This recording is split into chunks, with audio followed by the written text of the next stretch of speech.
जब हम बच्चे को पढ़ने के लिए स्कूल में भेज देते हैं तो हम बेफिक्र हो जाते हैं कि अब जो हमारा बच्चा है वो पूरी तरह से सुरक्षित है।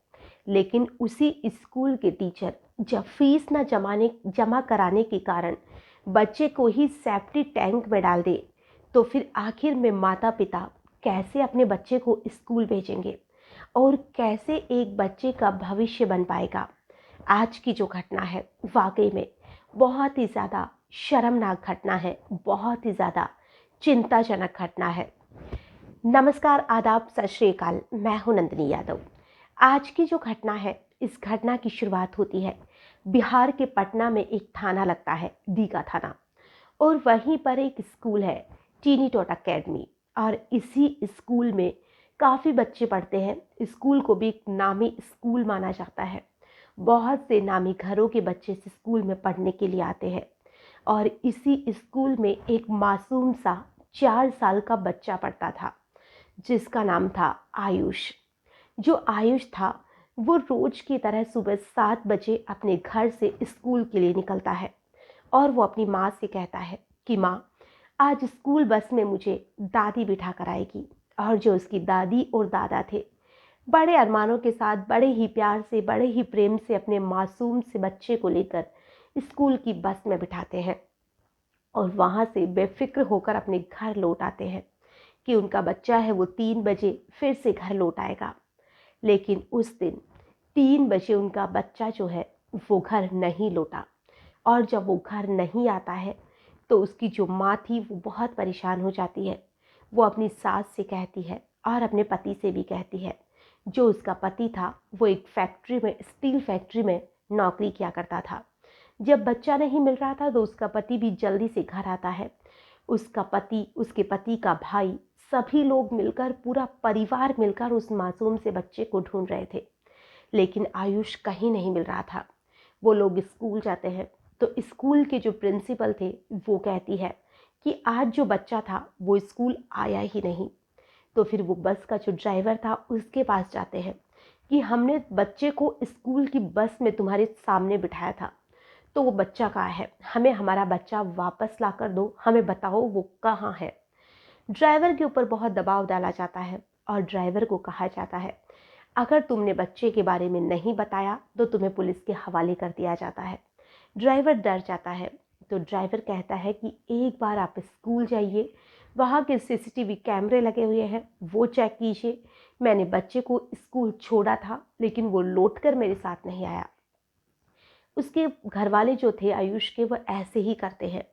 अब वो स्कूल जाते हैं और वहाँ पर देखते हैं कि वाकई में जब सीसीटीवी कैमरा चेक किया जाता है, आयुष स्कूल तो आया था लेकिन वापस नहीं लौटा। अब जो पुलिस वाले थे वो भी वहाँ पर आ जाते हैं, स्कूल में आ जाते हैं। रात का वक्त हो चुका था। रात को स्कूल के जो सीसीटीवी कैमरे थे वो पूरी तरह से देखना शुरू किए जाते हैं। अब जो पुलिस वाले, बच्चे के घर वाले, सभी लोग स्कूल के कैमरे चेक कर रहे थे। पूरा सीसीटीवी दिखाया जा रहा था। लेकिन उसी बीच में जो स्कूल में जो सीसीटीवी था उसका कुछ सीसीटीवी, यानी कि दिन में 11:39 से लेकर 12:01 का जो सीसीटीवी था वो गायब था। अब इन 10-11 मिनट का जो सीसीटीवी था, आखिर में उसको गायब क्यों किया गया था? अब जो पुलिस वाले थे, स्कूल की जो संचालक थी, जो प्रिंसिपल थी, उनसे बातचीत की जाती है कि आखिर में इसके बीच का सीसीटीवी कहाँ है। अब इसी बीच में जो उसकी माँ थी, जो भी सीसीटीवी कैमरे देख रही थी, अब इन सारी चीज़ों को देखते हुए 2:30 बज चुके थे। 2:30 बजे के करीब जो उसकी माँ थी, जहाँ पर वो बच्चा खेल रहा था, उस टाइम उनके खेलने का टाइम था, जो कि एक वहीं पर जो बच्चों के लिए खेलने के खिलौने वगैरह या सारी चीज़ों की व्यवस्था थी, एक क्लासरूम टाइप में बना हुआ था जहाँ पर बच्चों को खिलाया जाता था। जो बच्चा आयुष था वो 4 साल का था, यानी कि वो नर्सरी का बच्चा था। और छोटे बच्चों के लिए वहीं पर जो प्ले ग्रुप का वो होता है वो बना हुआ था। और वहाँ पर जो आयुष था, वो आयुष वहाँ पर सीसीटीवी में उसी जगह लास्ट टाइम देखा गया था। अब वहीं पर सब लोग जाकर फिर चारों तरफ देखते हैं लेकिन कुछ नहीं दिखाई दे रहा था। वहाँ तो कोई छुपाने की जगह भी नजर नहीं आ रही थी। तभी नीचे फर्श पर एक चटाई बिछी हुई थी और उसकी जो माँ थी, आखिर में माँ तो माँ होती है, पुलिस वालों की नज़र भी उस चटाई की तरफ नहीं गई, लेकिन उसकी माँ ने उस चटाई को भी उठा लिया कि कहीं उसका बेटा इसके नीचे ना हो। जबकि हम आराम से पता कर सकते हैं कि चटाई के नीचे अगर कोई छुपा हुआ होगा तो वो आराम से दिख जाएगा। लेकिन फिर भी उसकी माँ ने उस जैसे ही चटाई को उठाया, उसके नीचे एक गटर का खड्डा दिखाई देता है। जो गटर का गड्ढा था, उस गड्ढे को जब हटाया जाता है तो वो एक सेफ्टी टैंक की तरह बना हुआ था, और उसी के अंदर आयुष की जो लाश थी वो तैर रही थी। उसकी माँ जब उस लाश को देखती है, बुरी तरह से रोने लग जाती है, चीखने चिल्लाने लग जाती है कि आखिर उसके बेटे के साथ ये क्या हो गया। अब पुलिस वाले जो बाकी की वहाँ का उस समय जो उस क्लास में जो मौजूद था, उसका नाम मनीष था, जो टीचर था, उससे पूछताछ की जाती है कि आखिर में ये बच्चा इसमें कैसे गिरा। तो जो टीचर था वो कहता है कि बच्चा खेल रहा था, खेलते समय इसका पैर फिसल गया और इसके सर में काफ़ी चोट लगी थी और इसी वजह से ये फिसल कर इसके अंदर गिर गया।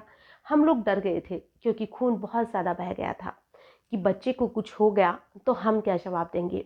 इसीलिए हम इसको डॉक्टर के पास नहीं ले गए और इसे बाहर ही नहीं निकाला, इस केस को छुपाने की कोशिश की। अगर वो लोग उसे डॉक्टर के पास ले जाते तो शायद जो आयुष था वो बच जाता। लेकिन आयुष के जो चाचा निशांत थे, उन्होंने आरोप लगाया है कि जो स्कूल वाले थे उनकी फ़ीस थी 8,400 रुपये, जो अभी बाकी थी। स्कूल की फ़ीस उन लोगों ने भी नहीं दी थी। इसीलिए उन्होंने एक बार कहा था कि अगर फ़ीस टाइम से नहीं जमा कराई तो देख लिया जाएगा, जो तुम्हारे साथ बहुत बुरा होने वाला है। लेकिन स्कूल वाले इस चीज़ के लिए इनकार कर रहे हैं कि हमने ऐसा नहीं कहा। और इन सारी चीज़ों से गुस्साए जो उनके परिजन थे, गुस्से की वजह से आस पड़ोस के जो लोग थे, सभी ने इस स्कूल को आग लगा दी। और अब जो उसके उसी स्कूल में जो बच्चा आयुष था, उसकी चचेरी बहन भी पढ़ती थी और उस चचेरी बहन ने कहा था कि जब ये सारी घटना हुई तो उसने अपनी आँखों से देखा है और उस बच्चे को टीचर्स ने ही चोट लगने के बाद में उसके अंदर डाल दिया। मैंने कहा भी था कि मेरे भाई को छोड़ दो, मेरे को इसको घर ले जाने दो, लेकिन ये लोग नहीं माने और इन सारी चीज़ों की ज़िम्मेदारी स्कूल वाले हैं। मैंने जब कहा तो इन्होंने मुझे धमकी दी थी कि अगर मैंने घर पे कुछ कहा तो ये लोग मुझे भी भाई की तरह ही मार देंगे। आज की जो घटना है, हालांकि इसकी जो पुलिस है जांच कर रही है, क्योंकि ये घटना अभी इसी 16 मई की है। अभी पूरी सारी चीज़ें सामने नहीं आई है कि जो टीचर्स कह रहे हैं वो सच्चाई है या बच्चे को फीस के लिए मारा गया है या बच्चा वाकई में उसमें गिरा है। लेकिन चाहे कुछ भी सच्चाई हो, लेकिन इसमें जो गलती है वो टीचर्स की ज़रूर है। अगर बच्चा खुद से भी गिरा था तो उन्हें एक बार निकाल कर उसे हॉस्पिटल ज़रूर ले जाना चाहिए था, लेकिन उन्होंने ऐसा नहीं किया। तो इसमें स्कूल के खिलाफ कार्रवाई तो ज़रूर बनती है और ऐसा होना भी चाहिए, ताकि आने वाले वक्त में कोई भी स्कूल में किसी भी मासूम बच्चे के साथ ऐसा करने से पहले 100 बार सोचे। आज के लिए बस इतना ही, फिर मिलेंगे किसी नई घटना में। तब तक